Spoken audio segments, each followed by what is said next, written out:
Alors là, vous êtes un chevalier? Chevalier breton, Gilles de Kerguiherme et Senneveux. Et nous sommes venus à Dinan, qui est une très belle ville médiévale, bien évidemment. Et en ce qui concerne l'écu que nous avons, c'est l'écu de Bretagne, c'est-à-dire Croaz-du, ce qui veut dire croix noire en français. Croaz-du était notre premier drapeau lorsque nous sommes partis aux croisades également. Les Français, eux, avaient une croix rouge. Voilà. Et donc, comme nous sommes fiers de nos racines, eh bien, ma foi, nous les portons fièrement, hardiment. C'était à quelle époque le premier drapeau? Le premier drapeau aux alentours de 1200, 1300 à peu près, j'ai pas la date exacte, mais ça correspond en gros à ces dates-là. À l'époque où la Bretagne était la Bretagne. Bon alors, qu'est-ce que ça veut dire? Vous êtes très fier de vos racines? Oui, très fier de mes racines. Ben, ça ne veut pas dire que je me sens supérieur à un autre. Je vais aller plus loin, je vais dire que la culture papou, le gars qui a son os dans le nez, il a autant de mérite et autant de droit de citer à notre époque par sa culture, qu'on n'a pas le droit de négliger, mais on a trop négligé la nôtre, un système français un peu centraliste qui nous a privés de beaucoup de choses, et nous revendiquons nos racines celtes, gauloises, comme beaucoup de peuples de France devraient le faire d'ailleurs. Y compris dans le Midi, j'ai vu des gens à Rennes-le-Château, là où il y a le fameux curé, la Bessonnière, qui avait découvert soi-disant un trésor dans l'église, qui était très riche, on ne sait pas vraiment pourquoi. Eh bien, il y avait une boutique qui vendait des souvenirs, et dans cette boutique de souvenirs, il y avait des médailles, il y avait un triskel. Très étonné de trouver en Pays d'Oc un triskel, enfin très étonné, oui et non. La femme me dit, mais monsieur, nous avons aussi des racines celtes et nous ne les oublions pas. Eh bien, ça fait plaisir. Voilà. Là, les Celtes n'étaient pas, c'était une civilisation, ça a couvert toute l'Europe. C'était pas une race, puisque chaque afflux de Celtes s'est installé chez les autres. Alors ça s'est passé un peu en se tapant sur la gueule aussi, hein. C'était pas un monde de bisounours. Néanmoins, tout arrivant s'assimilait au précédent et ainsi de suite. Les Vikings en Normandie, ils n'ont pas tué tous les Celtes, ils se sont bien assimilés avec, même s'il y a eu une culture normande.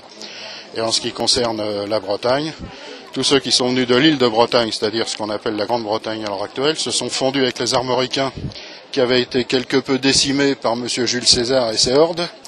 Remarquez, on y avait été aussi, nous, là-bas. Hein. Et en définitive, tout ce qui vient de Bretagne se sont mélangés avec les Armoricains et ça a donné donc la Bretagne à l'heure actuelle. Voilà pourquoi nous nous appelons Bretagne. Et par rapport à la Grande-Bretagne, la Petite-Bretagne, qui s'est mélangée avec l'Armorique. Et la langue celtique a perduré donc grâce à l'apport gallois, puisque beaucoup de noms du Pays de Galles, vous les retrouvez également en Bretagne. Ma mère ici présente est née à Ederne, dans le Finistère, à côté de Quimper. Et en ce qui concerne le Pays de Galles, il y a un petit village qui s'appelle Ederne aussi. Il y en a un autre qui s'appelle Langolène. Ce que tu pourrais dire, c'est que pendant que les Bretons étaient partis en Grande-Bretagne pendant la période après la défaite de la France, les Bretons pouvaient converser avec les Gallois. C'est la même langue. Il y a certaines choses qui diffèrent, comme les couleurs, par exemple, mais autrement, c'est la même langue. Et c'est pour ça qu'ils se comprenaient très bien. Voilà. Et donc, oui. Ce qui est intéressant, c'est qu'en fait, vous portez un costume, on pourrait croire, quand on vous voit et quand on ne vous parle pas, que c'est l'aspect touristique. On pourrait s'imaginer qu'on a un touriste qui est déguisé en chevalier, mais en fait, derrière votre costume, c'est pas un déguisement, c'est vraiment autre chose. C'est une seconde peau où je pense pas que l'époque était plus idyllique que celle d'aujourd'hui, ni pire ni mauvaise. Les hommes sont les hommes, mais je me sens très bien dans ces vêtements et je fais beaucoup de fêtes médiévales et ma foi, mes neveux y ont pris goût aussi.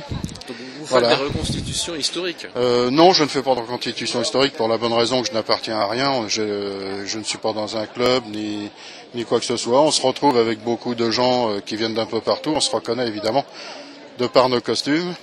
Et aux fêtes médiévales, on se retrouve. Alors des fois oui, des fois non. Enfin, peu importe. On déambule dans une très vieille ville qui a toute son âme encore. Et puis parmi d'autres gens habillés, costumés, ou des fois malheureusement déguisés, parce que c'est un peu léger. Mais bon, voilà. Oui, ah oui. Authentique. 1400, 1300 et quelques, jusqu'en 1400. Alors le vert était la couleur des femmes et le rouge la couleur des hommes. Chez nous. Recommencer cette histoire, c'est intéressant. Oui. Le costume, le rouge et le vert est la couleur de notre famille. Donc le rouge pour les hommes et le vert pour les femmes. Et c'était la famille corollaire de Kervescontou, qui a encore un manoir, malheureusement, qui n'est plus dans notre famille, mais tant pis. Il est occupé et il est debout, contrairement à certains qui malheureusement sont en ruine, du côté de Morlaix, à Plouganou pour être précis. Voilà, donc quelque part, depuis que je suis tout petit, je suis intéressé par l'histoire, les chevaliers et ainsi de suite. Je dirais, est-ce que c'est dans le sang, peut-être. Ouais. Enfin, il me plaît à le croire. Hein, comme on croit aux fées, au Corrigan et à tout le reste. Donc, ce que vous portez, c'est pas un costume, c'est vraiment historique. Oui, c'est historique pour moi. Pour les autres, ils voient peut-être ça comme un costume, un déguisement ou autre. Ça, c'est chacun aura la vision qu'il souhaite de nous. Enfin, pour nous, on se sent bien. On se sent dans notre peau tel que nous sommes. Au-delà voilà. De l'aspect festif de cette fête des remparts, est-ce qu'on peut dire que c'est aussi une revendication politique, ce que vous faites? Oui, je pense que quelque part, il y a aussi une revendication politique. Je suis un peu anti-révolution française, non pas sur certaines idées, mais sur malheureusement tout ce qui s'est passé. Enfin ça, à l'époque où je suis, je ne le savais pas encore, mais néanmoins cette révolution qui s'est passée en 1789 et qui a été ensuite avec les Robespierre, les Danton et les Marat et toute la clique, qui sont des gens qui ont fait la négation de tout ce qu'il y a eu avant. Ça rappelle un peu les bolcheviks du côté de l'Union soviétique. Donc moi, quelque part, je revendique mes racines. Il y avait déjà beaucoup de choses qui existaient. La Révolution n'a pas apporté tout. Elle a apporté sûrement des idées neuves, grâce aux philosophes qui ont précédé tout ça. Mais malheureusement, c'est parti un peu en quenouille. Et quand on voit tous les massacres qui ont eu lieu pendant toute cette période, je trouve que la France, qui est très prompte, justement, on y arrive, à faire des pénitences ou comment appelle-t-on ça déjà, des repentances face à ce qui a pu se passer, notamment avec le peuple juif pendant la dernière guerre, avec les Africains pour la traite des Noirs. Qu'attend-on pour faire le repentir sur la guerre franco-française qui a eu lieu pendant la Vendée, les guerres de l'Ouest, ainsi que dans la Bretagne Sud, parce que là on a massacré à tour de bras. Et je vais aller plus loin, la division d'Eisreich, ce qu'elle a fait en 1944 à Oradour-sur-Glane. Pour moi, ils n'ont fait que copier ce qu'ont fait les colonnes de Turow, toutes ces colonnes de bleu, comme on les appelait, qui ont passé par la lame, le feu, l'épée et tout ce que l'on veut, tout ce qui était vivant et qui a rasé des villages. Ça, on n'en entend jamais parler. La Révolution, à chaque fois qu'on en entend parler, elle est idyllique. On a abattu ces salauds de seigneurs, ces salauds de monarchistes. Et puis en définitive, on s'aperçoit que ceux qui ont succédé ne sont guère mieux. Et donc voilà aussi pourquoi je me sens bien dans cette tenue. Parce que quelque part, encore une fois, si même l'époque n'était pas idyllique, je pense qu'il y avait aussi de l'honneur, il y avait aussi des choses, enfin c'est les choses sur lesquelles je me base. Mais donc voilà. Vous êtes un résistant. Ah peut-être, oui. Toujours est-il que si j'avais arboré un autre costume dans une autre fête à une autre date, ici je serais en chouan et non pas en républicain. Voilà. Est-ce qu'on peut dire que vous êtes un patriote? Patriote breton, sûrement. C'est tout. Ouais. C'est ce que je dis toujours. J'aime la France, puisque maintenant, notre indépendance a été, comment dirais-je, pas abolie, mais enfin, résultant du mariage d'Anne de Bretagne avec Charles VIII, on est devenu français. Mais je dis toujours, avant d'être française, je suis bretonne. De cœur.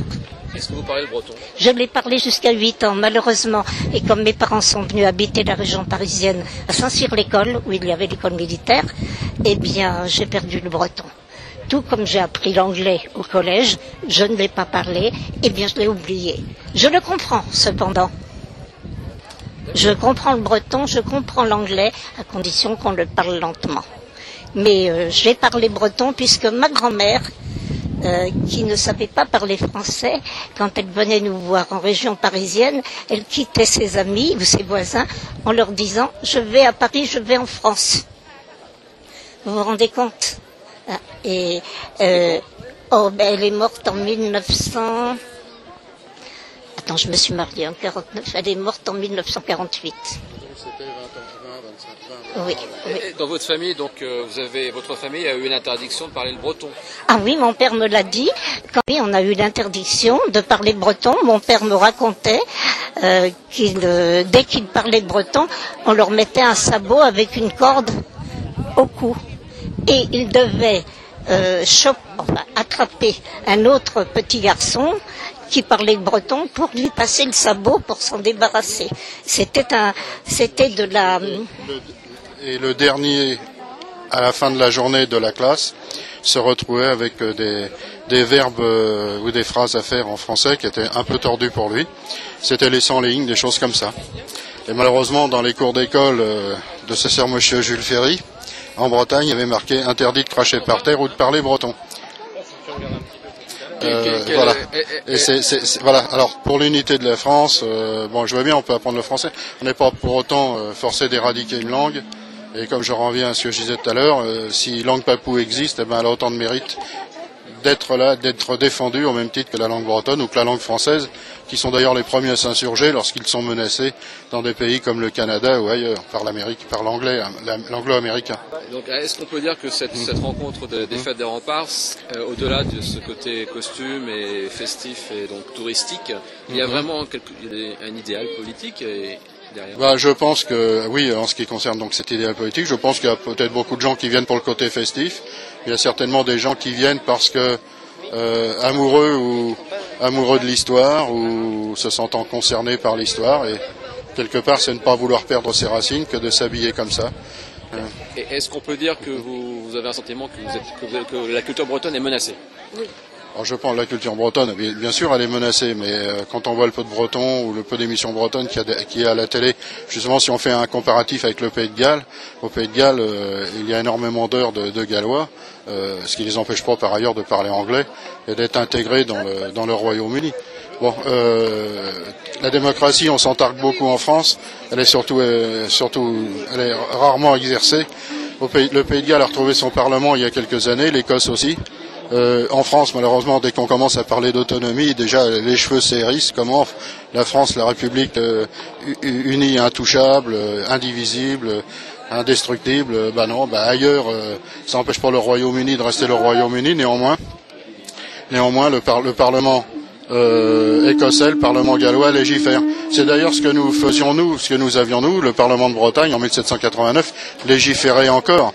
Et c'est dans cette fameuse nuit du 4 août 1789 où on a supprimé tous les privilèges, tous les privilèges ont été donc supprimés, y compris celui du Parlement de Bretagne et d'autres parlements comme ceux du Languedoc ou d'ailleurs, et qui n'ont plus eu droit à la parole au nom de la liberté.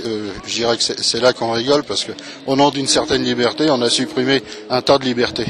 Alors bon, vous vous étonnerez pas que je ne sois pas très chaud avec cette révolution française. Ce que je voulais vous dire au sujet des langues, vous savez qu'en Irlande républicaine, l'irlandais, la langue gaélique est obligatoire pour entrer dans l'administration. Ainsi qu'au Pays de Galles. Et les Gallois, les gens qui habitent le Pays de Galles, même s'ils ne sont pas de naissance galloise, sont obligés dans les écoles primaires et secondaires d'apprendre le gallois pour pouvoir entrer dans l'administration. Et c'est ce qui vous intéresse pour la Bretagne aussi? Ah, pourquoi pas? Pourquoi pas? Le breton, c'est notre langue.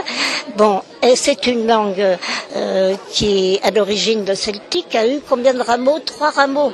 Dans la langue celte, la langue celtique se divise en 2 rameaux, le gaélique et le britannique.